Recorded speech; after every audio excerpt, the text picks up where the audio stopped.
तो chapter start कर रहे हैं हम लोग फिजिक्स का क्लास 10 का रेडियो एक्टिविटी। ठीक है, तो पहले तो मैं मीनिंग बताऊंगा कि रेडियो एक्टिविटी का मतलब क्या होता है। तो रेडियो एक्टिविटी एक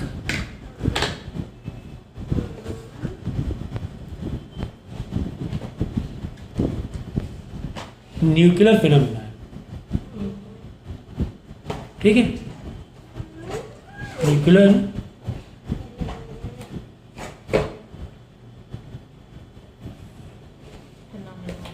ठीक है, न्यूक्लियर फिनोमेना यानी न्यूक्लियस में जो रिएक्शन हो रहा है, यानी पार्टिकल का जो एमिशन होता है कहाँ से, न्यूक्लियस में। इलेक्ट्रॉन से इसका कोई लेना देना नहीं। एटम्स के न्यूक्लियस में जो रिएक्शन होता है, या हम ये कह लें अल्फा बीटा और गामा रे का जो एमिशन होता है, इसको हम लोग बोलते हैं रेडियो एक्टिविटी। तो अल्फा बीटा और गामा रे क्या, ये हम लोग समझेंगे। फिलहाल ये समझो कि कुछ हमारे पास एटम ऐसे होते हैं, उनके न्यूक्लियस बहुत अनस्टेबल होते हैं, अनस्टेबल होते हैं न्यूक्लियस। तो उसमें है ना पार्टिकल रिलीज होते हैं, अल्फा पार्टिकल, बीटा और गामा रे। ठीक है ना, तो हम ये कह सकते हैं कि ये एक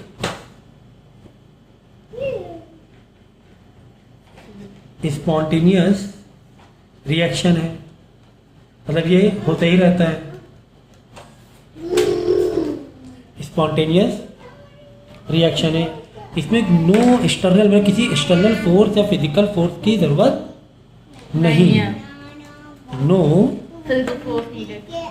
एक्सटर्नल फोर्स नीडेड। एक तो ये हो गया। तो इससे होता है क्या, स्पॉन्टेनियस मतलब होता रहता है, कंटिन्यूस होता रहता है, बिना कोई छेड़छाड़ के, बिना किसी छेड़छाड़ के। ठीक है, इससे क्या होता है, okay okay, emission of alpha और बीटा एंड गामा। ठीक है, तो अल्फा बीटा तो पार्टिकल है, गामा को हम पार्टिकल नहीं कह सकते हैं, ये एक इलेक्ट्रोमैग्नेटिक वेव है। तो ये इसके न्यूक्लियस से कुछ एटम्स ऐसे होते हैं जिनका हम ये कह सकते हैं एटॉमिक नंबर 80 से ज़्यादा है, जो बहुत भारी है, जैसे यूरेनियम, जैसे जो 235 का मास नंबर।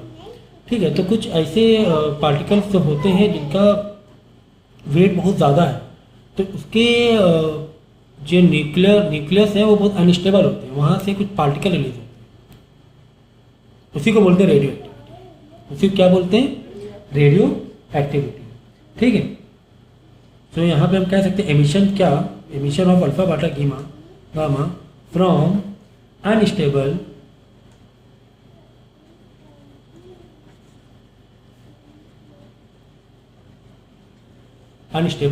न्यूक्लियस। ठीक है ना, जितना भी ज़्यादातर 80 के अबाव, जिनका मास नंबर 80 के अबाव है, ज़्यादातर जो एलिमेंट्स होते हैं वो रेडियो एक्टिविटी ज़्यादातर होते हैं। ठीक, उनमें ज़्यादातर रेडियो एक्टिविटी होती है।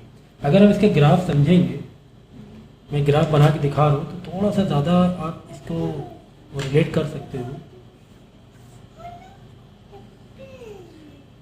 ये जो है हमारा एक्स वाला एक्सिस, ये है नंबर ऑफ प्रोटॉन। क्या है, नंबर ऑफ प्रोटॉन। ये है नंबर ऑफ न्यूट्रॉन। यही तो होता है हमारा। इसमें क्या होता है बताओ, प्रोटॉन एंड न्यूट्रॉन होते हैं। तो न्यूट्रॉन कैसे आएगा, ए माइनस जेड, मास नंबर से। मास नंबर मतलब क्या, बोलो mass number, what is mass number? Mass number is equals to neutrons plus protons. ठीक है, तो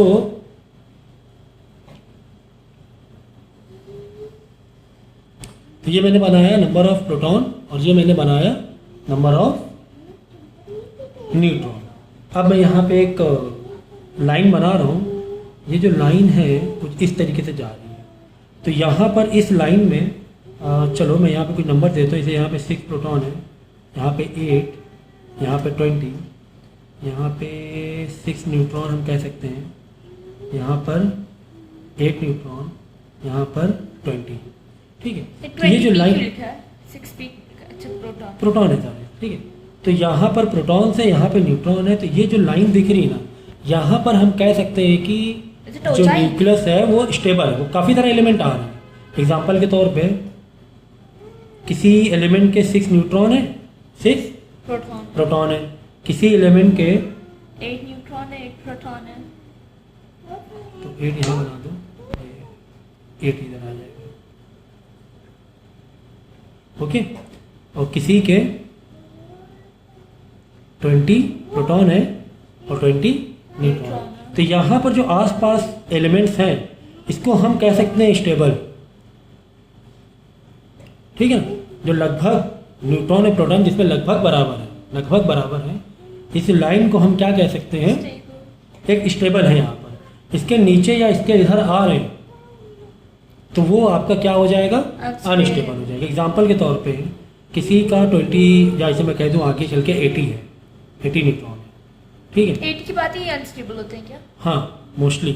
और फिर जब इधर नीचे आओगे तो यहाँ पे प्रोटॉन कुछ और अलग आएंगे, यानी बराबर नहीं होंगे। या फिर इधर से आगे आ जाओ, तो इधर से तो फिर 80 के ऊपर ही आ जाएगा, दोनों बराबर, यानी कि 80 के ऊपर चले गए। तो 80 के ऊपर तो होते हैं, इसके अलावा भी अगर न्यूट्रॉन प्रोटॉन बराबर नहीं है तो मोस्टली एलिमेंट 80 के ऊपर तो होते ही होते हैं। 80 के ऊपर जाओगे वो तो होते ही है, रेडियो एक्टिविटी उसमें अनस्टेबल होते हैं। इसके अलावा भी अगर न्यूट्रॉन प्रोटॉन बराबर नहीं है तो वहाँ भी चांसेस होते हैं, वो मोस्टली रेडियो मतलब उनमें रेडियो एक्टिविटी होती रहती है, ठीक है ना। इसके अलावा भी तो ये चीज़ ध्यान रखो।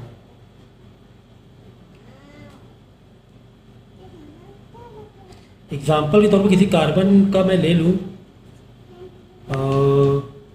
6 हो गया उसका प्रोटॉन और टोटल जो मास नंबर है वो हो गया 14, ठीक है ना, न्यूट्रॉन प्लस प्रोटॉन। तो कितना हो गया, कितना एक्स्ट्रा निकल रहा है यहाँ पर, 6 6 12, 2 एक्स्ट्रा आया कि नहीं आया। मास नंबर 14 है, ठीक है, और atomic number atomic number Z, mass number मतलब A, ठीक है। और A मतलब मैं एटॉमिक, A मतलब मास नंबर, Z मतलब एटॉमिक नंबर, ठीक है। तो यहाँ पे 2 एक्स्ट्रा आ गए तो हम यहाँ कह सकते हैं अनस्टेबल है, लेकिन ये इतने डेंजर नहीं होते हैं, ठीक है ना। 80 के ऊपर होते हैं वो ज़्यादा डेंजर होते हैं, ठीक है ना। इसी तरह हाइड्रोजन में अगर हम ट्रिटियम की बात करें, यहाँ 1 होता है, इधर 3 होता है, ये ट्रिटियम आइसोटोप है हाइड्रोजन, ठीक है। तो इसमें देखो 1 हो गया प्रोटॉन, जो नीचे होता है, नीचे ये प्रोटॉन होता है, ये होता है पूरा मास नंबर। तो 1 तो हो गया P और न्यूट्रॉन प्लस प्रोटॉन ऊपर होता है 3। देख लो जैसे ये है, इसको हम कैसे, ये एलिमेंट है, इसको कैसे एक्सप्रेस करते हैं, बोलो। इधर लिखेंगे Z प्रोटॉन नंबर, इधर लिखेंगे A क्या होता है, Z प्लस Z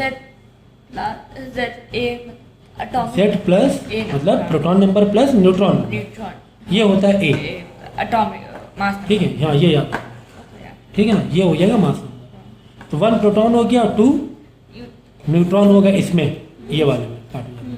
तो ये भी हम क्या कह सकते हैं, अनस्टेबल। इसमें न्यूक्लियस क्या है, अनस्टेबल। समझ में आ गए। तो जो लाइटर है, जैसे 20 तक के हमने कहा, तो काफ़ी लाइटर है ये, तो इसमें तो कुछ ज़्यादा फर्क पड़ने वाला है नहीं। अगर थोड़ा बहुत कम ज़्यादा भी हो गया न्यूट्रॉन प्रोटॉन जैसे मैंने बताया तो भी इतना डेंजर नहीं होता है। लेकिन जो 80 के मोस्टली अभाव होते हैं वो सभी वो उससे न्यूक्लियर रिएक्शन करते रहते हैं, ठीक है। इसको बोलते हैं स्टेबिलिटी बेल्ट। तो जो बस 80 होते हैं वो न्यूक्लियर रिएक्शन करते हाँ हैं, मतलब रेडियो एक्टिविटी। हाँ वो 80 के अभाव जो होते हैं। तो यूवी रेस नहीं करती क्या?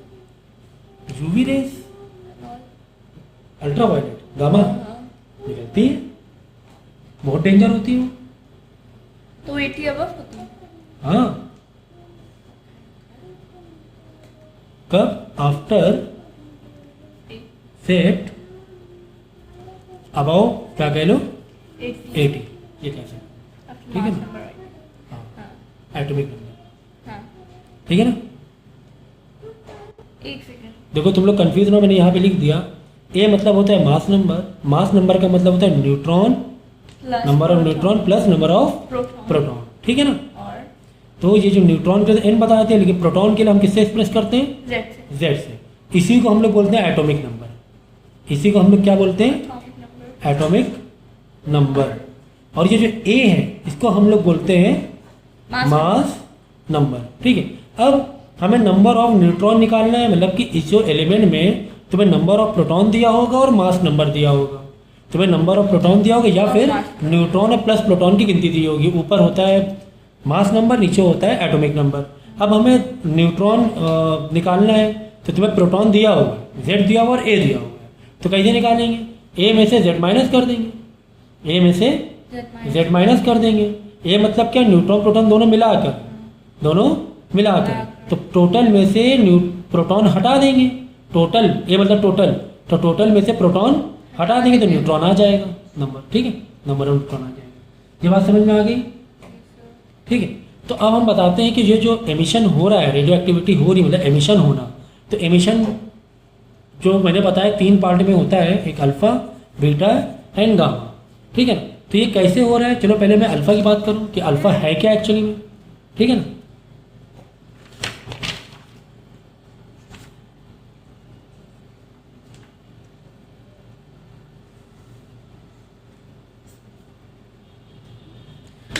तो हम बात करते हैं अल्फा एमिशन का। जैसे कि रेडियो एक्टिविटी में बताया 3 टाइप के एमिशन होते हैं, अल्फा, बीटा एंड गामा। तो अल्फा की बात करेंगे तो अल्फा एक्चुअली हीलियम के न्यूक्लियस के जैसा होता है। ठीक है, हीलियम का न्यूक्लियस कैसा होता है? देख लो, 2 4 यही होता है ना हीलियम का, 2 न्यूट्रॉन 2 प्रोटॉन, तो पूरा हो गया न्यूट्रॉन प्लस प्रोटॉन, 4 ऊपर आ गया, 2 नीचे। ठीक है, नीचे क्या है? Number of proton. ठीक है, तो अल्फा भी ऐसे ही होता है, हीलियम के न्यूक्लियस के जैसा ही होता है, 4 2, या ये 4 यहाँ पे लिख सकते हो, 2 न्यूट्रॉन 2 प्रोटॉन। यानी किसी एलिमेंट से 2 न्यूट्रॉन और 2 प्रोटॉन निकल रहे हैं बाहर, उसे हम क्या बोलेंगे? अल्फा एमिशन बोलेंगे। ठीक है, समझ में आ गया? और ये कैसे होता है? हीलियम के न्यूक्लियस के जैसा होता है। ठीक है ना, इट मीन्स इसके पास हाईएस्ट चार्ज होता है। क्या होता है?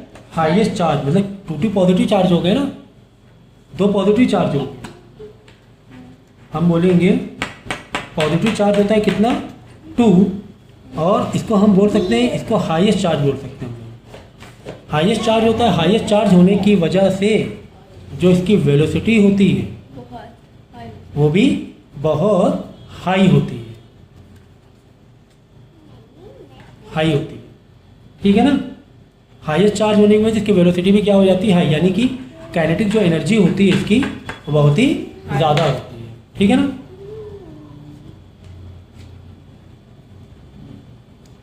और इसमें जो आयोनाइजिंग पावर, क्योंकि चार्ज बहुत ज़्यादा है तो आयोनाइजिंग पावर भी ज़्यादा हो गया। भाई ये तो पॉजिटिव चार्ज में बैठ गया, तो ये फिर क्या करे? इलेक्ट्रॉन को अटैक करने की कोशिश करेगा, तो इसमें आयोनाइजिंग चार्ज भी बहुत ज़्यादा हो गया। तो ये क्या करता है? इसके पास जो आयोनाइजिंग पावर है वो भी ज़्यादा है। ठीक है ना, आयोनाइजिंग पावर भी ज़्यादा है, कह सकते हैं। ठीक है, तो हीलियम का स्ट्रक्चर पता है ना आप लोगों को? क्या होता है बताओ? 2 प्रोटॉन हो गए, 2 न्यूट्रॉन हो गए, यही 4 ऊपर दिखा दिया, ये प्रोटॉन नीचे दिखा दिया, और 2 इलेक्ट्रॉन होते हैं। ये 2 इलेक्ट्रॉन क्या होते हैं? जब हट जाते हैं, निकल जाते हैं, ये 2 इलेक्ट्रॉन बाहर निकल जाते हैं तो ये बचता है, तो हाई, फिर 2 पॉजिटिव आ जाता है, इलेक्ट्रॉन निकल गए, जब 2 पॉजिटिव आ जाएगा तो हाई चार्ज हो जाएगा। थोड़ी स्टेबल होता है हीलियम। ठीक है, तो हाईएस्ट आयोनाइजिंग पावर है इसमें।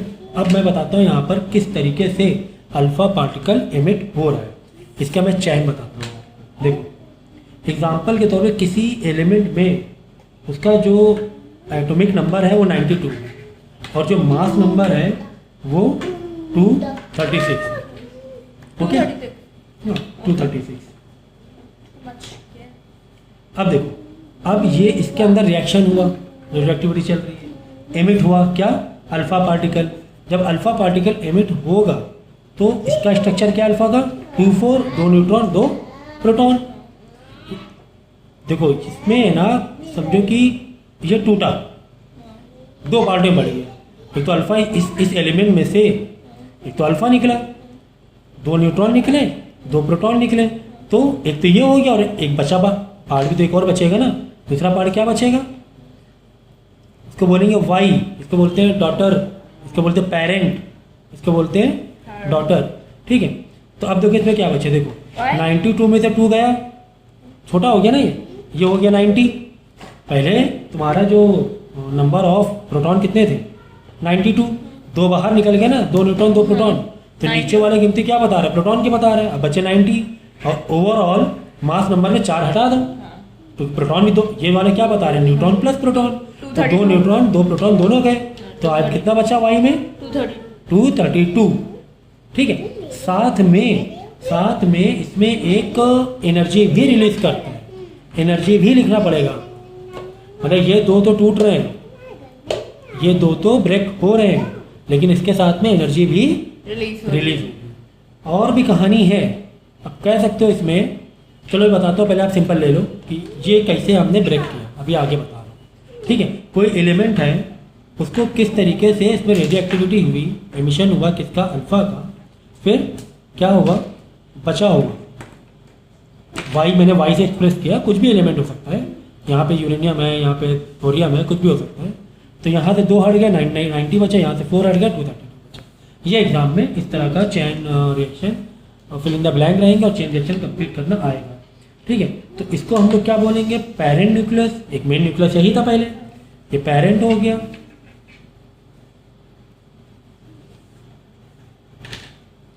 और ये वाला जो हो गया, ये क्या हो गया, डॉटर। ठीक है, ओके, तो इस तरीके से रेडियो एक्टिविटी तुम्हारी हो रही है।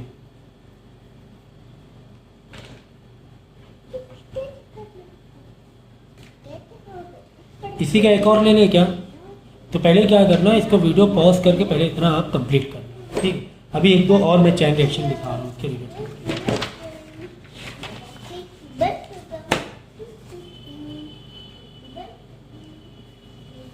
देखो, मैंने लिया पेरेंट न्यूक्लियस, यहाँ पे 90 इसका एटॉमिक नंबर है और 232 इसका मास नंबर है। ये क्या हुआ, ब्रेक हुआ किसमें, डॉटर एंड अल्फा पार्टिकल। अब यहाँ पर क्या बोला है कि इसमें से अल्फा कितने, अल्फा जो एमिशन हुआ कितना हुआ, 2-4 का। जब 2-4 का हुआ तो यहाँ से कितना हो गया, देख लो, 90 से 2 गया, बचा कितना, 88।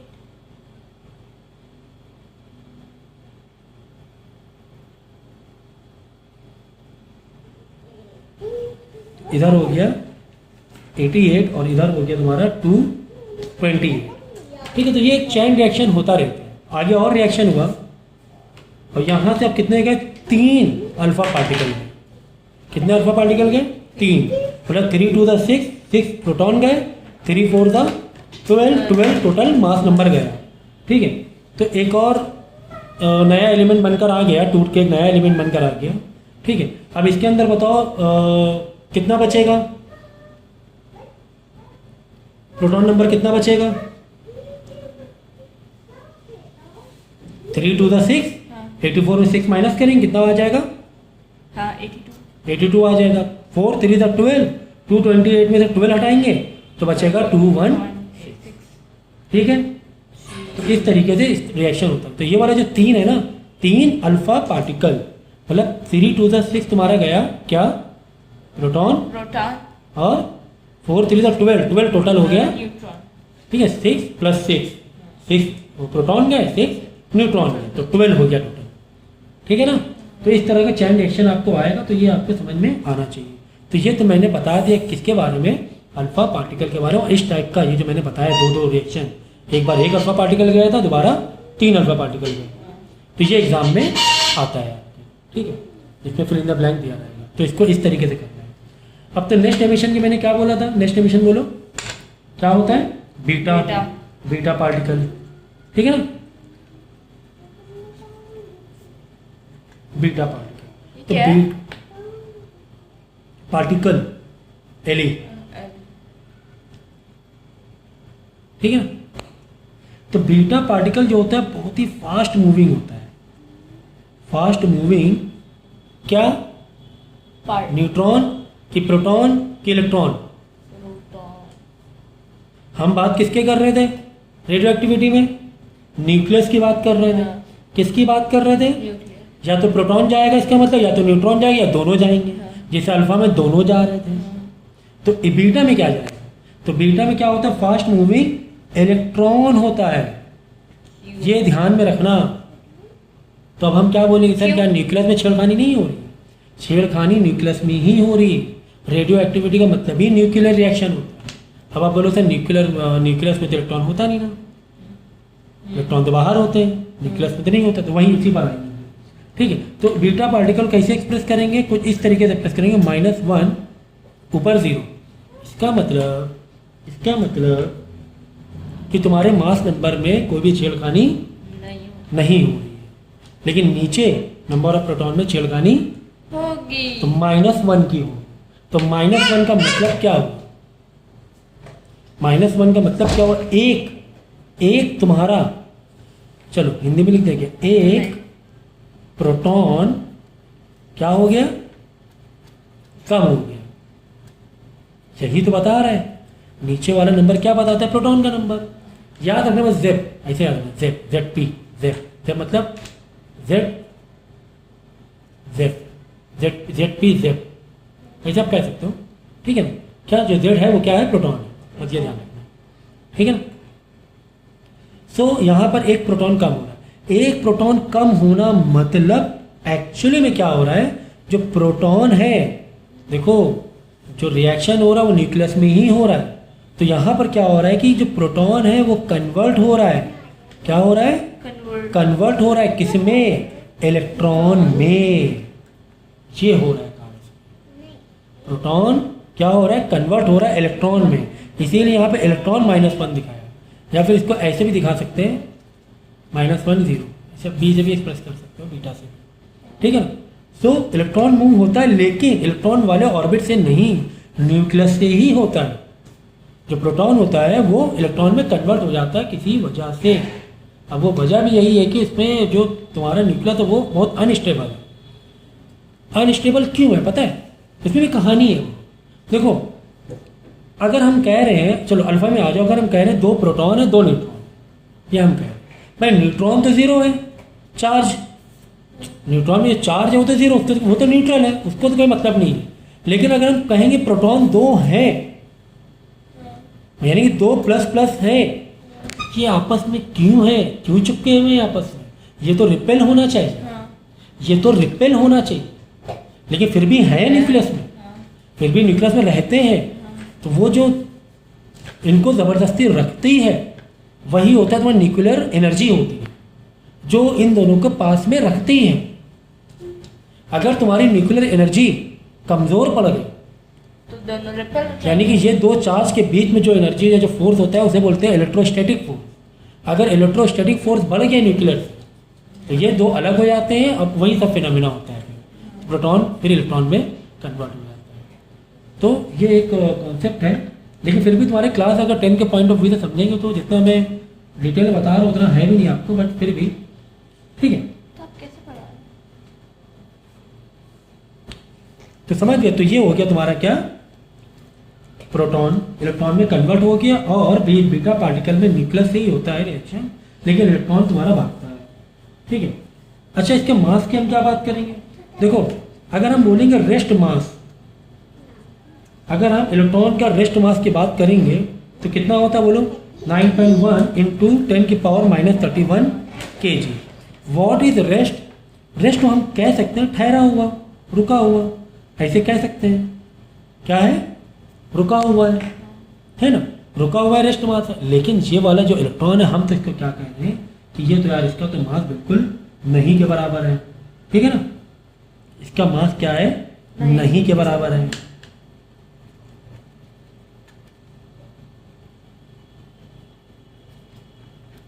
नहीं के बराबर। क्यों? क्यों? इसकी वजह क्या है? इसकी वजह है फास्ट मूविंग, बहुत। अब ये लाइट की स्पीड के बराबर तो नहीं कह सकते, लेकिन लगभग उसी स्पीड से ये इलेक्ट्रॉन एमिट होता है, बाहर भागता है। इसका जो पेनिट्रेटिंग पावर अच्छा होता है गामा से अल्फा से ज़्यादा होता है, क्योंकि फास्ट मूविंग है। तो ये इसमें स्पीड होने की वजह से ये आपको मालूम होना चाहिए, आइंस्टीन की इक्वेशन है E=mc²। तो अगर कोई पार्टिकल लगभग स्पीड लाइट ऑफ स्पीड के बराबर है तो वो उसके मास वेरी कर जाता है। मास क्या कर जाता है? ऑलरेडी मास बहुत कम था, वो भी इतनी हाई स्पीड में जा रहा है, तो मास क्या हो जाएगा? नहीं के बराबर हो जाएगा। और इसमें जो स्पीड होगी वो लगभग, अगर वेलोसिटी की बात करें तो 2.8 इंटू 10⁸ मीटर पर सेकेंड। लाइट तो 3 इंटू 10⁸ तो होती है वैसे भी, ठीक है ना। तो ये चीज़ हम कह सकते हैं कि मास हमें नहीं के बराबर होता है क्योंकि स्पीड बहुत ज़्यादा होती है। अच्छा, इसका आयोनाइजिंग पावर की बात करेंगे तो आयोनाइजिंग पावर उतना ज़्यादा नहीं होता है, ठीक है, क्योंकि ये ऑलरेडी नेगेटिव। हाँ ऑलरेडी है ना, इसमें तो इलेक्ट्रॉन तो बाहर आ ही चुका है ना। वो आया कहाँ से इलेक्ट्रॉन बाहर? वो न्यूक्लियस से आया, तो बाहर उस पर थोड़ी ना आया कि इसके अंदर प्लस आ गया, तो उतना ज़्यादा नहीं। और इसका जो, ठीक है, तो स्पीड आ गई। तो अब मैं इसका एक रिएक्शन दिखा रहा हूँ, चैन रिएक्शन। चलो, पेरेंट न्यूक्लियस हम बनाएंगे। ये मैंने पेरेंट न्यूक्लियस बनाया और ले ले कुछ भी। चलो 6 मैंने इसका एटॉमिक नंबर ले लिया और मास नंबर मैंने कितना ले लिया? 14 ले लिया, ठीक है ना। अब हमने क्या किया? एक बीटा एमिट करवाया, ठीक है। क्या लिया? -1 0। इसका मतलब इसमें जो डॉटर प्लस करना था, यहाँ पे जो डॉटर निकलेगा ये 0 है। ऊपर देखो 0, यहाँ तो कुछ चेंज नहीं हो रहा है। ओवरऑल तो वो 14 ही है, जबकि एक इलेक्ट्रॉन गायब हुआ। लेकिन कोई बात नहीं, यहाँ पर क्या होता है? प्रोटॉन प्लस न्यूट्रॉन होते हैं। इलेक्ट्रॉन जाने से कुछ फर्क नहीं पड़ रहा है, कुछ फर्क नहीं पड़ रहा है। लेकिन एक प्रोटॉन कम हो रहा है। बात मेरी समझो, क्यों कम हो रहा है? प्रोटॉन तुम्हारे इलेक्ट्रॉन में कन्वर्ट नहीं हो रहा है, तो प्रोटॉन कम नहीं हुआ। तो यहाँ पे कितना आ जाएगा बोलो? यहाँ पर आ जाएगा 7। ये कहानी 7 कैसे हो रहा है? 7 बताइए कैसे हो रहा है? देखो, तुम्हारे पास 6 प्रोटॉन और 6 न्यूट्रॉन थे, ठीक है। हुआ क्या? एक जो तुम्हारा प्रोटॉन था वो किसमें बदल गया? इलेक्ट्रॉन में। इलेक्ट्रॉन नेगेटिव था, ठीक है। तो यहाँ पे क्या हो गया? -1 हो गया।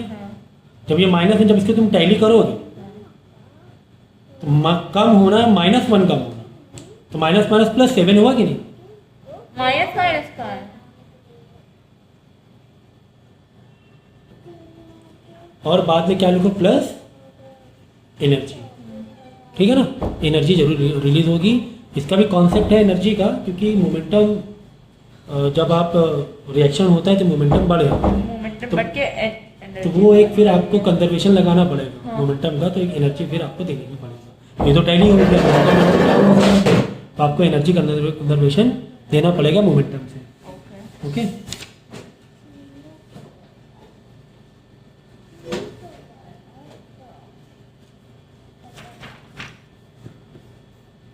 और एक दो एग्जांपल दे दें क्या?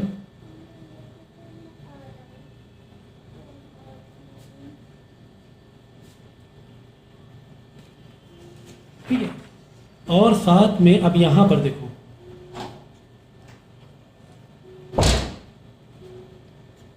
एक और तुम्हें, एक्चुअली ये पार्टिकल तो नहीं होता है, लेकिन हम ये कह सकते हैं कि एंटी न्यूट्रिनो बोलते हैं, ये भी रिलीज होता है। क्या बोलते हैं? Anti neutrino.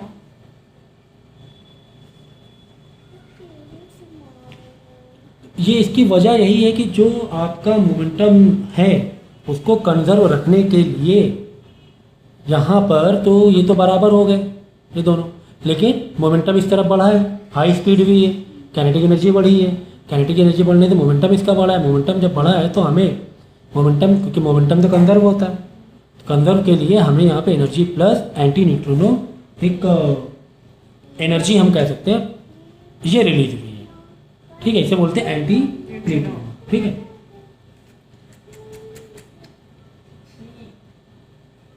चलो एक और रिएक्शन चैन ले लें क्या, तो थोड़ा सा और पक्का हो जाएगा आप लोगों का।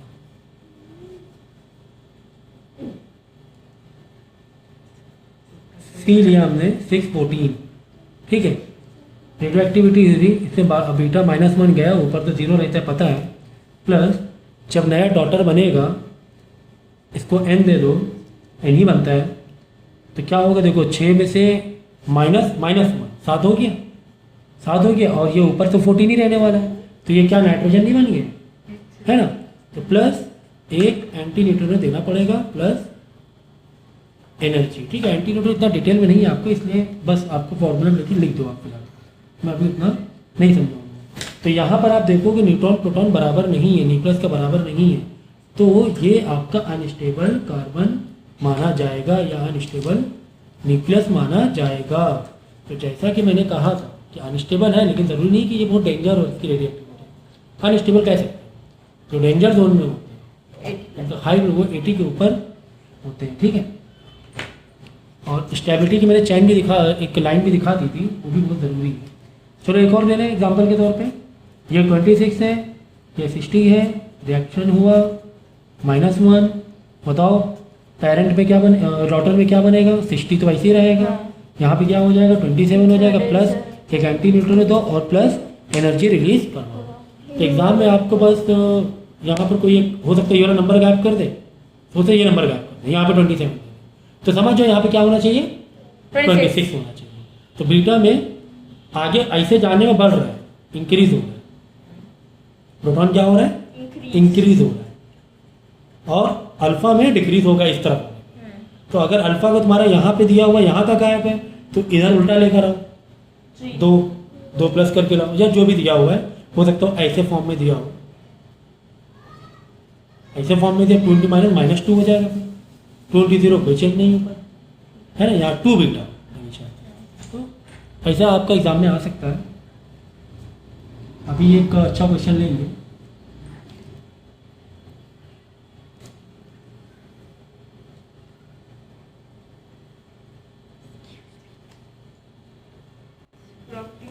देखो फिर से समझ लो, क्या हो क्या रहा है एक्चुअली में।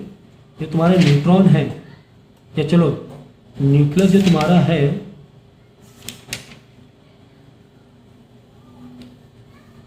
जब न्यूक्लियस में नंबर ऑफ न्यूट्रॉन क्या हो ज़्यादा हो, किससे, नंबर ऑफ प्रोटॉन से। जैसे बात यही थी नंबर ऑफ प्रोटॉन से, यहाँ पे प्रोटॉन क्यों बढ़ रहा है, ठीक है। तो क्या इसे हम, ये तो अनस्टेबल हो गया क्योंकि बराबर नहीं है, ये क्या हो गया अनस्टेबल हो गया, और ये स्टेबिलिटी बेल्ट में नहीं आएगा। तो होता क्या है, जो एक न्यूट्रॉन है वो कन्वर्ट हो जाता है किसमें, प्रोटॉन में। प्रोटॉन में कन्वर्ट क्या होता है, वो जब न्यूट्रॉन इलेक्ट्रॉन एक हटेगा ना, उसमें से एक इलेक्ट्रॉन हटेगा तो अपने आप वो प्रोटॉन में एक पॉजिटिव चार्ज एक्स्ट्रा ही हो जाता है, ठीक है। न्यूट्रॉन इलेक्ट्रॉन का हटना भी तो प्लस प्लस हो जाता है ना, तो इस तरीके से इसका रिएक्शन होता है। इसलिए यहाँ पर हम लोग एक प्रोटॉन बढ़ा देते हैं, क्योंकि एक इलेक्ट्रॉन तुम्हारा क्या हो रहा है, हट, ठीक है ना। तो ये चीज़ ध्यान रखना।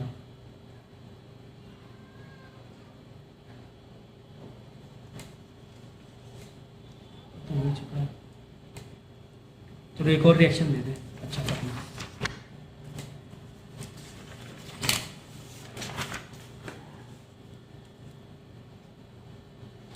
कोई एक एलिमेंट है 30 और 64 है, 30 क्या है प्रोटॉन है, और टोटल मास नंबर 64 है। यहाँ पे क्या हुआ, बीटा रिलीज हुआ, और एक डॉटर बना, ठीक है ना, डॉटर न्यूक्लियस बना। तो यहाँ पे क्या हो जाएगा, एक बढ़ जाएगा, फिर यहाँ पर ये तो सेम ही रहने वाला है, ओके। फिर वापस क्या हुआ, 2 बीटा रिलीज हुए, -1 0 कर दो। अब जब 2 बीटा रिलीज हुए तो कितना, अब बताओ नया वाला जो बनेगा, क्या ले लें, एक्स वाई ले लें। जब ये नया बनेगा तो इसके अंदर इसका प्रोटॉन का नंबर क्या हो जाएगा, एटॉमिक नंबर बोलो, 2 × -1 मतलब -2, तो 31 -2 तो 33 हो जाएगा, है ना, 2 हो रहा है ना। और ये तो सेम ही रहने वाला है, इसमें कोई भी चेंजेस होने वाला नहीं है ऊपर। फिर वापस क्या हुआ, 10 बीटा रिलीज हुआ, 10 बीटा रिलीज हुआ, 10 × -1 तो माइनस का 10, तो 33 में +43 हो जाएगा, हमारा +10 हो जाएगा, तो ये हो जाएगा 43। और ये सेम रहने वाला है हर जगह, क्या एंटी न्यूट्रॉनो रिलीज करा दो, ये कराना ज़रूरी है, देखो तुम्हारे इसमें नहीं होगा। ठीक है, तो अब मैं क्या करता हूँ, एक गामा और बीटा का मिक्स वाला देता हूँ चेन, ठीक है ना। 1124 फिर क्या हुआ, रिएक्ट हुआ, क्या रिलीज हुआ, बीटा रिलीज हुआ, तो यहाँ पे क्या बना, एक डॉटर न्यूक्लियस बना, तो ये -1 हुआ, तो बीटा रिलीज में क्या होता है बोलो, नंबर ऑफ प्रोटॉन एक बढ़ जाएगा, ये सेम रहेगा। फिर बाद में क्या हुआ है, अल्फा एक रिलीज में, एक अल्फा है, ये देखो 2 नीचे, इधर बीच में नहीं है, बीच में है अगर तो मल्टीप्लाई हो जाता है ऊपर नीचे, ठीक है ना, मतलब एक ही अल्फा, यहाँ पे समझो बाई डिफॉल्ट 1 है, ठीक है। तो 2 अब के बार क्या होंगे, पेरेंट वाले में सॉरी डॉटर वाले में 2 बढ़ेंगे, नीचे 2 बढ़ेगा ना, नीचे 2 घटेगा कि बढ़ेगा बोलो, 2 घटेगा, है ना, 12 में से 2 गया, ये -1 है, ये +2 है, ठीक है। तो अल्फा वाला 2 घटेगा, ये हो जाएगा 10, और ऊपर भी फर्क पड़ेगा, ऊपर ही फर्क पड़ेगा, ऊपर कितना फर्क पड़ेगा, 4 का, 4 मास नंबर, टोटल जो मास होगा 4 कम हो जाएगा, ठीक है ना, ये अल्फा बता क्योंकि ये अल्फा वाला हो गया ना, ये हीलियम वाला हो गया, तो ये हो जाएगा 20। फिर बाद में क्या हुआ, और आगे गए, और आगे गए, गामा रिलीज हुआ है, तो गामा के बारे में बता दें कि गामा कोई पार्टिकल नहीं होता है, गामा कोई पार्टिकल नहीं होता है। मैं यहाँ छोटा सा बता देता हूँ, गामा क्या है, एक मैग्नेटिक वेव्स है, ठीक है, मैग्नेटिक वेव्स है, ना तो उसका मास नंबर, ना एटॉमिक नंबर, ना ही मास नंबर में कुछ भी फर्क पड़ने वाला है, ठीक है ना, तो याद रखना, बस गामा कितना, लेकिन तो गामा रिलीज होने में कुछ भी चेंजेस नहीं होता है, क्योंकि ये कोई पार्टिकल नहीं है, ये जस्ट एक एनर्जी है, एक इलेक्ट्रोमैग्नेटिक वेव है, लेकिन बहुत ही खतरनाक कह सकते हैं, हाईएस्ट जो पेनिट्रेटिंग पावर होता है वो गामा में होता है। अभी हम लोग जब डिफरेंस बिटवीन पढ़ेंगे अल्फा बीटा पार्टिकल है, तब आपको मैं समझाता हूँ, ठीक है ना। तो यहाँ पर कुछ भी चेंज नहीं हुआ, तो यहाँ पे क्या नाम दे दें, आर दे दें, चलो आर दे दिया, तो कुछ भी चेंजेस नहीं होने वाला है गामा रिलीज होने से। फिर आगे गए, हाँ यहाँ पे गामा साइन बना दो, 0 0, ठीक है ना। फिर आगे गए, फिर आगे क्या हुआ, 2 अल्फा हमने रिलीज कराएं, 2 अल्फा रिलीज में 2 कम पड़े, नीचे 2 कम हो जाएगा, ऊपर 4 कम हो जाएंगे, एस दे दो, नीचे 2 कम हो गया, 2 कम हो गया, तो ये हो जाएगा 8, 2 क्यों होंगे, 2 2 4, सॉरी 2 अल्फा है तो 2 2 ज़ा 4 कम होंगे, ऊपर 2 4 ज़ा 8 कम होंगे। फिर आगे रिएक्शन और करवाया मैंने, और मैंने 3 बीटा, पता इससे ज़्यादा टफ तो आने वाला है नहीं एग्जाम में, ठीक है ना, 3 बीटा मैंने कम करा दिए, रिलीज हुआ, तो 3 बीटा रिलीज हुआ। अब के बाद एस, चलो टी निकाल लो, डॉटर को टी को बना दिया, सिंबल दे दिया। अब के बाद जो तुम्हारा जो एटॉमिक नंबर है वो क्या होने वाला, बढ़ने वाला है, तो 3 इंटू -1 यानी 3 हो गया, -3, 4 माइनस 3, 4 + 3 7 हो जाएगा, ये 7 हो जाएगा, 3 इंटू 0, यहाँ पे कुछ भी चेंज होने वाला नहीं है, बीटा एमिशन में ऊपर मास नंबर में कोई भी चेंज होने वाला नहीं है। तो ये कहानी थी। उसके बाद वापस क्या हुआ, गामा फिर मैंने रिलीज़ कराया, तो लैम्डा और गामा में सिंबल मेरा पलट जाता है, 2 गामा मैंने रिलीज़ कराया, तो कोई भी चेंजेस होने वाला है क्या, 2 गामा मैंने रिलीज़ कराया है। अच्छा ये देख लो मैंने सही किया है क्या, यहाँ पे 4 था, तो 4 और 3 7, यही हो रहा है ना, यहाँ पे कितना 4 ही है ना, 10 से 4 गए तो 6 बचेगा ना, 6 बचेगा, 2 2 ज़ा 4, 10 में से 4 माइनस हुआ, क्या बचेगा, 6 बचेगा, 2 4 ज़ा 8, 20 में से 12 बचेगा। तो ये था तुम्हारा एक्चुअली में 6, अब 6 में से कितना गया, 3, तो ये हो जाएगा 9, ठीक है, 6 में से 3 ऐड हो जाएगा क्योंकि बीटा वाला है ना, 3 इंटू -1 -3, 9 हो जाएगा। फिर यहाँ पे कुछ भी चेंजेस होने वाला है क्या, कोई भी चेंजेस होने वाला नहीं है। तो यहाँ पे आप वैसे जो भी यहाँ पे जो नंबर है मास और एटॉमिक नंबर, यहाँ पर भी वही मास और एटॉमिक नंबर दे दो, ठीक है। समझ में आ गया कि नहीं आ गया? तो मैंने काफ़ी बड़ा चैन रिएक्शन दिखा दिया है, और इसको वीडियो वापस से तो मैंने स्टार्ट किया था, फिर से आप इसको देख लेना, तो किस तरह माइनस और प्लस हुआ है। तो बीटा में याद रखना, ऊपर कोई भी चेंज नहीं होगा, बीटा में नीचे बढ़ेगा, और अल्फ़ा में नीचे भी कम होगा, ऊपर भी कम होगा, और जितने अल्फ़ा होंगे उसी का मल्टीप्लाई करके ऊपर नीचे कम करा देना, और गामा रिलीज होने पे कुछ भी कम होने वाला नहीं है, ठीक है। अब हम लोग पढ़ेंगे नेक्स्ट, सेम एलिमेंट के जो न्यूक्लियस होते हैं वो जैसे किस तरह अलग अलग होते हैं, यानी कि आइसोटोप, आइसोबार, आइसोटोन, उसके बारे में हम लोग पढ़ेंगे, ठीक है। पहले इतना पक्का कर लेना, ओके, ठीक है। तो नेक्स्ट हम लोग टॉपिक पढ़ रहे हैं अल्फ़ा बीटा और गामा रेडिएशन के डिफरेंस, कि अल्फ़ा पार्टिकल और बीटा पार्टिकल जो गामा जो रेडिएशन और गामा पार्टिकल नहीं लिखा हुआ है, रेडिएशन क्योंकि ये पार्टिकल है ही नहीं, ठीक है ना, तो इसलिए रेडिएशन लिखा हुआ है। ठीक है, तो इसके डिफरेंस देखते हैं। चलो अल्फ़ा के देखते हैं। अल्फ़ा में देखो इसका नेचर कैसा है, stream of positively charge particle, जैसे कि हीलियम न्यूक्लियस पॉजिटिव चार्ज होता है बहुत अल्फ़ा पार्टिकल, है ना। बीटा में क्योंकि 2 न्यूट्रॉन 2 प्रोटॉन होते हैं, इसमें इलेक्ट्रॉन होता ही नहीं, मतलब पॉजिटिव चार्ज हो गया full to full. Beta particle में stream of negatively charge particle, energetic electron, क्योंकि इसमें इलेक्ट्रॉन एमिट होता है, इसीलिए इसे क्या बोलते हैं, नेगेटिव चार्ज होता है, ठीक है ना। नियरली इसकी जो स्पीड होती है, हाँ, और गामा का देख लो, हाईली एनर्जेटिक इलेक्ट्रोमैग्नेटिक रेडिएशन, ठीक है ना, इलेक्ट्रोमैग्नेटिक वेव होती है। फिर स्पीड देखेंगे, स्पीड इसकी होती है 10⁻⁷ लगभग मीटर पर सेकेंड। इसकी स्पीड होती है 90% ऑफ द स्पीड, मतलब 10% कम है लाइट ऑफ स्पीड से। स्पीड की लाइट कितनी होती है, 3 × 10⁸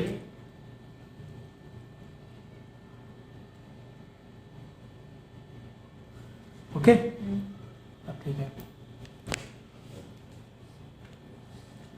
और इसकी स्पीड तो बिल्कुल लाइट के बराबर, क्योंकि इलेक्ट्रोमैग्नेटिक वेव्स है, लाइट हमारी क्या है, इलेक्ट्रोमैग्नेटिक वेव्स ही होती हैं, तो इसकी स्पीड जो हो जाएगी गामा की, वो इलेक्ट्रोमैग्नेटिक वेव के बराबर हो जाएगी।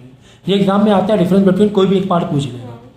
चलो रेस्ट मास, अगर ये रुका हुआ है नॉट मूविंग, तो इसका रेस्ट मास कितना होता है, 6.68 × 10⁻27, क्योंकि प्रोटॉन का मास बताया गया है। यहाँ पे इलेक्ट्रॉन इमिट है तो इलेक्ट्रॉन का मास हो गया 9.1 × 10⁻31। तो ये पता चलता है कि यार इसकी स्पीड तो ज़्यादा होती है, लेकिन ये थोड़ा भारी होता है, इसलिए बीटा जो पार्टिकल होता है उसकी स्पीड ज़्यादा हो जाती है, क्योंकि ये बीटा पार्टिकल क्या है, हल्का है। देखो ना 10⁻31 है ना, ये 10⁻27 है, तो -31 छोटा हो गया, हल्का हो गया, तो इसीलिए इसकी स्पीड ज़्यादा हो जाती है। इसमें तमाशी नहीं है। ठीक है, अब इसमें देख लो, पॉजिटिव चार्ज होता है, हाँ, ये हो गया नो मास। अब देखो चार्ज, ये होता है positive charge, that is +3.2 × 10⁻19, okay. और इसका होता है -1.6, क्योंकि इलेक्ट्रॉन है तो इलेक्ट्रॉन के चार्ज तो हमें मालूम होना चाहिए, -1.6 × 10⁻19। स्पेसिफिक चार्ज क्या है इसका, एक कूलम का एक स्पेसिफिक चार्ज है। इसमें कितना कूलम पर किलोग्राम कूलम कितना होता है, 4.79 × 10⁻7 होता है, इसका 1.7 × 10⁻11 होता है, ठीक है ना, मतलब 1 किलो में कितने कूलम चार्ज है, ऐसे कह लो आप, पर केजी। वेवलेंथ तो इन दोनों में नहीं है, क्योंकि ये तो कोई वेव नहीं है, और इसकी वेवलेंथ की जो रेंज दी गई है, लैम्डा जो दिया होगा 10⁻⁻4 नैनोमीटर, ऑलरेडी नैनोमीटर भी है, 10⁻⁻4 भी है, या फिर कह सकते हो 10⁻13 मीटर, क्योंकि नैनोमीटर क्या होता है, 9 होता है, तो 4 हटा दो तो 9 और छोटा हो गया। नैनोमीटर पहले से ही लिखा है ना, नैनोमीटर, ये कह लो ज़्यादा अच्छा रहेगा, 10⁻⁻13 मीटर। खैर वेवलेंथ तो इतना आता नहीं आपको, बस ये मेन आएगा, देखो ये आएगा, नेचर आएगा, स्पीड, रेस्ट, उसके बाद तुम्हारा आयनाइजिंग पावर आना चाहिए, और ये पेनिट्रेटिंग पावर। इतने पॉइंट तो तुम्हें याद होने ही चाहिए कम से कम, ठीक है ना। आयनाइजिंग पावर तो मैक्सिमम होता है आयनाइजिंग पावर, क्योंकि फुल बहुत ही ज़्यादा पॉजिटिव चार्ज होता है, कितना 10,000 टाइम्स ऑफ गामा, इसका 100 टाइम्स ऑफ गामा, ये तो बहुत मिनिमम होता है आयनाइजिंग पावर, बहुत ही नहीं के बराबर, क्योंकि इसमें चार्ज ही नहीं होता है ना। पेनिट्रेटिंग पावर देखो, पेनिट्रेटिंग अल्फा का बहुत लो है, मतलब तुम्हारी स्किन को भी नहीं क्रॉस कर पाएगी, लेकिन जो बीटा पार्टिकल है स्किन में क्रॉस कर देगी, हाँ, और ये तो लोहा हुआ, टीन सब काट देगा, ठीक है। Penetrating power, stopping substance, thin paper human skin से ही स्टॉप हो जाएगी, मतलब इसको पेनिट्रेट नहीं कर पाएगी, लेकिन ये तो 1 mm थिक लेड और 5 mm थिक एल्युमिनियम तक को बीटा पार्टिकल मार देगी, पार हो जाएगी। 5 mm एल्युमिनियम अच्छी खासी होगी, और ये तो 30 सेंटीमीटर थिक आयरन, 30 सेंटीमीटर, सोचो 30 सेंटीमीटर कितना होगी, एक स्केल, फिर स्केल के बराबर हो गया। बायोलॉजिकल डैमेज, बॉडी में देखेंगे लेस डैमेज है, मोर डैमेज है, इमेंस, बहुत ही ज़्यादा बॉडी को, हमारी ह्यूमन लाइफ को डैमेज करेगा ये गामा। और जो तुम्हारे न्यूक्लियर रिएक्शन होते हैं, जो बॉम्ब, एटॉमिक बॉम्ब होते हैं, यही तो होता है सर, ठीक है ना। और एक और मैं ये दिखा दूँ, इसका डायग्राम देखो, ये तुम्हारा एक्सपेरिमेंट है, और ये तुम्हारा पार्टिकल जो रिलीज हो रहे हैं, मैंने यहाँ पे 2 इलेक्ट्रिक फील्ड रखी है, एक तरफ पॉजिटिव एक तरफ निगेटिव। अल्फा देखो इधर मोड़ रहा है, क्यों अल्फा इधर मोड़ रहा है, क्यों अल्फा इधर मोड़ रहा है, बोलो। अल्फा इसलिए इधर मुड़ रहा है, अल्फा क्योंकि पॉजिटिव चार्ज है, पॉजिटिव नेगेटिव तरफ जाएगा। यहाँ पे इलेक्ट्रिक फील्ड हमने दिया हुआ, वायर दिया हुआ है, ये माइनस का इलेक्ट्रिक फील्ड है, यहाँ पे एक प्लेट लगा के रखा हुआ है, इधर भागेगा, अट्रैक्ट होगा। बीटा वाला पॉजिटिव क्योंकि नेगेटिव चार्ज है, ये पॉजिटिव से अट्रैक्ट होगा, ठीक है। गामा में कोई चार्ज ही नहीं है, सीधा निकल जाएगा गामा। अब एक चीज़ और देखोगे, यहाँ पर देखो कम डेविएशन, यहाँ पे कम डेविएशन हुआ, ये ज़्यादा झुक गई है, ये ज़्यादा झुक गई है। तो उसकी वजह देख लो, उसकी वजह यही है कि इसका देखो,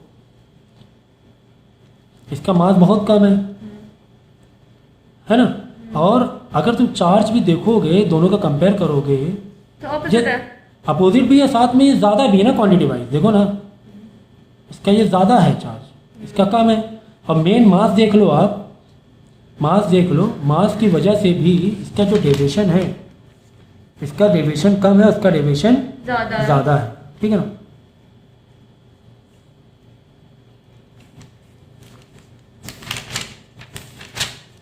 तो ये आपको बहुत इंपॉर्टेंट है एग्जाम के पॉइंट ऑफ व्यू से, ये टेबल पूछिए कि इसका डेविएशन कम होना चाहिए ना, क्योंकि इसका मास ज़्यादा है। देखो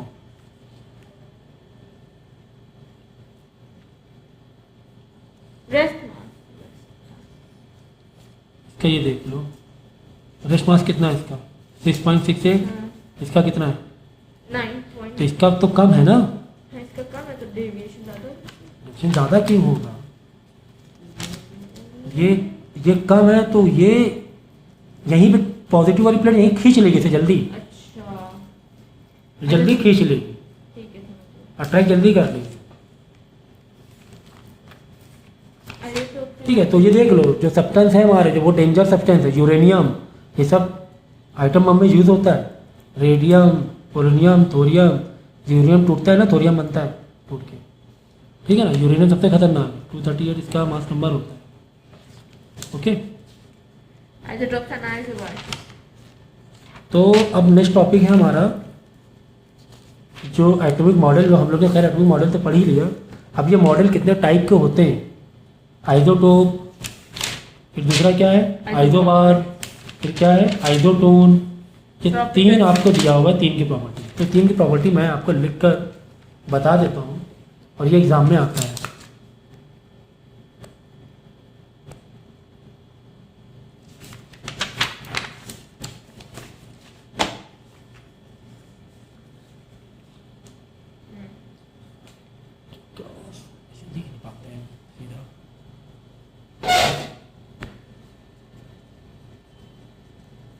आइसोटोप, तो पहले हम बात करेंगे एटॉमिक मॉडल की बात करें, कितने टाइप के मॉडल होते हैं, ठीक है ना। तो आइसोटोप की बात करें तो आइसोटोप में क्या होता है कि जो एटम्स हैं सेम एलिमेंट, आइसोटोप क्या, एटम्स ऑफ सेम एलिमेंट की बात करेंगे हम लोग, तो ये बहुत ज़रूरी है, सेम एलिमेंट्स। तो एटम ऑफ सेम एलिमेंट, इसमें क्या होता है कि इक्वल होता है क्या, एटॉमिक नंबर। मतलब सेम एलिमेंट के जो एटम होते हैं उनके जो एटॉमिक नंबर होते हैं वो क्या होते हैं, इक्वल होते हैं, ठीक है ना। तो फिर से सुन, आइसोटोप मतलब हम किसकी बात कर रहे हैं, सेम एलिमेंट की बात कर रहे हैं। और क्या बात कर रहे हैं सर सेम एलिमेंट में, एटॉमिक नंबर क्या होंगे, सेम होंगे, मतलब इक्वल होंगे, ऐसे कह लो, इक्वल वर्ड यूज कर लो। बट मास नंबर क्या होगा, डिफरेंट होगा।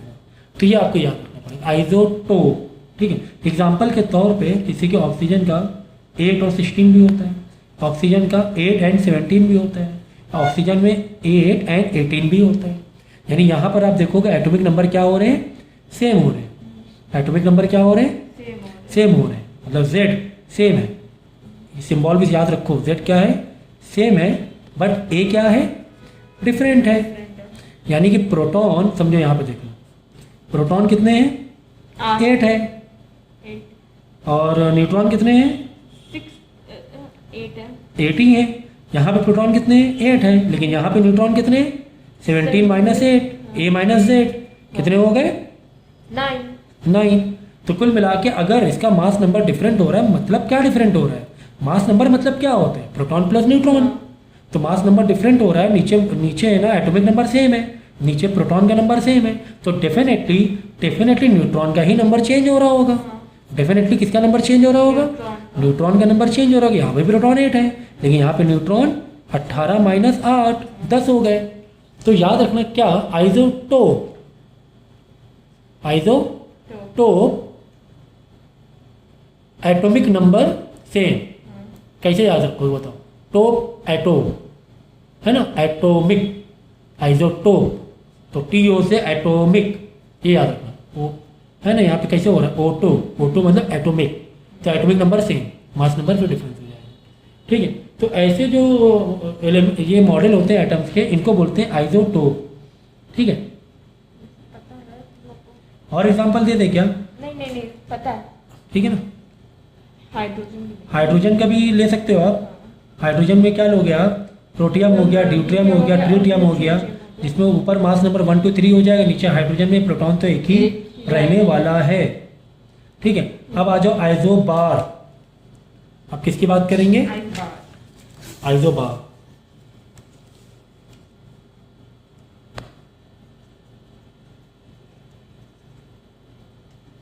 आइसोबार में एटम्स ऑफ डिफरेंट एलिमेंट, तो ये मेन है। हम एलिमेंट सेम नहीं ले रहे अब की बार, एलिमेंट क्या ले रहे हैं? Different element but same mass number, but equal mass number. Mass number क्या होगा? इक्वल होगा, नहीं ऊपर का जो नंबर होगा वो इक्वल होगा। ठीक है ना, ऊपर नंबर क्या होगा? इक्वल होगा। एग्जाम्पल के तौर पे मैंने सोडियम लिया 11 24, mg में भी तो यही होता है क्या? ऊपर 24 होता है, हाँ नीचे 12 होता है। तो इसमें क्या हो रहा है? मास नंबर सेम हो रहा है, इसका मतलब न्यूट्रॉन भी अलग है, प्रोटॉन तो अलग है ही यही। अब माइनस करोगे तो न्यूट्रॉन भी अलग ही आने वाला है। भाई यहाँ पे न्यूट्रॉन कितना है? 13 आ गया। 24 माइनस 11, ये प्रोटॉन है, ये प्रोटॉन प्लस न्यूट्रॉन है। ऊपर नंबर क्या बताता है? Proton plus neutron. तो 24 माइनस 11 करोगे तो ये आ जाएगा 13 न्यूट्रॉन। 24 माइनस 12 करोगे यहाँ पे 12 आ जाएगा न्यूट्रॉन। तो न्यूट्रॉन अलग, तो आपको ऐसे लेकिन याद नहीं करना। कैसे याद करना है? आइसो बार मास तो सेम मास नंबर। ठीक है ना, तो ये तो हो जाएगा तुम्हारा क्या, लेकिन डिफरेंट एलिमेंट रहेंगे, ये याद रखना। इसके बाद आइसोटोप भी है क्या आपको? आइसोटोप हो गया, आइसोबार हो गया, अब आइसोटोन। चलो आपको बस 3 ही दिए हमें। आइसोटोन, आइसोबार, मैंने क्या बताया पहले? आइसोटोन बताया, आइसोटोन। उसके बाद क्या? टोन, नॉट टोप, इट्स टोन। आइसोटोन में क्या होगा बोलो? न्यूट्रॉन क्या होंगे? सेम होंगे। न्यूट्रॉन क्या होंगे? अच्छा, इसमें भी डिफरेंट एलिमेंट की बात हो रही है। इसमें भी क्या बात हो रही है? Different element. एलिमेंट सेम किसमें था? सिर्फ और सिर्फ आइसोटोप में था। सेम एलिमेंट किसमें थे? आइसोटोप में थे। एटॉमिक नंबर सेम, याद रखना। ठीक है, और आइसोटोन में डिफरेंट एलिमेंट है, ये याद रखेंगे। तो डिफरेंट एलिमेंट की तो आइसोटोन में और आइसोटोप से तो अब कंफ्यूज क्या? तो अपने हिसाब से इसका वो बना लेना न्यूमोनिक्स। देख लो। अच्छा, अब C मैंने लिया, N लिया, मैंने क्या कहा? डिफरेंट एलिमेंट बट सेम क्या? न्यूट्रॉन। न्यूट्रॉन सेम रहने वाला है। न्यूट्रॉन क्या रहने वाला है? सेम रहने वाला है। तो अगर न्यूट्रॉन सेम है, ये समझो है, मैंने कार्बन का बनाया, ये नाइट्रोजन का बनाया, कुछ भी इक्वल नहीं है। यहाँ तो कह रहा सेम न्यूट्रॉन है, यहाँ तो कह रहा सेम न्यूट्रॉन है। तो यहाँ पे न्यूट्रॉन दिखता भी कहाँ है? नीचे प्रोटॉन होता है, ऊपर न्यूट्रॉन प्लस प्रोटॉन होता है। न्यूट्रॉन तो वैसे भी नहीं शो हो रहा है। न्यूट्रॉन तो तुम निकालते हो, कैसे निकालते हो? A माइनस जेड से। देख लो, A माइनस जेड कर लो। हाँ, A minus Z he. A कितना है? 13, जेड कितना है? 6, कितना है? 4 3 7। ठीक है, C का निकाला मैंने। चलो N का निकाल लो। 7 N के लिए भी क्या कर रहे हैं हम? ये निकाला मैंने किसका? C के लिए। ये न्यूट्रॉन में निकाल रहा हूँ किसका? नाइट्रोजन के लिए। 14 माइनस 7, देखो 7 आएगा क्या? न्यूट्रॉन क्या आ रहा है? सेम आ रहे कि नहीं? नंबर ऊपर सेम आ रहे हैं। तो ये 3 टाइप की प्रॉपर्टीज आपको दी हुई है, तो ये आपको मालूम होना चाहिए। ठीक है, तो यहाँ से जितना आपको आ रहा है फिलहाल क्लास 10th के लिए, उतना तो मैंने आपको बता दिया है। बाद में प्रॉपर्टीज़ मैंने समझा दी थी बोल के, तो आप पढ़ के इसको वापस से पक्का कर लेना। तो प्रॉपर्टीज़ आना ज़रूर है, मतलब ज़रूरी है आना। ठीक है, गामा रेडिएशन की प्रॉपर्टीज़ क्या है, अल्फा पार्टिकल बीटा पार्टिकल की तो कितने ये जो प्रॉपर्टीज़ तीन दी, तीन लर्न कर 4 तो रन करना ही पड़ेगा। हाँ हाँ जी।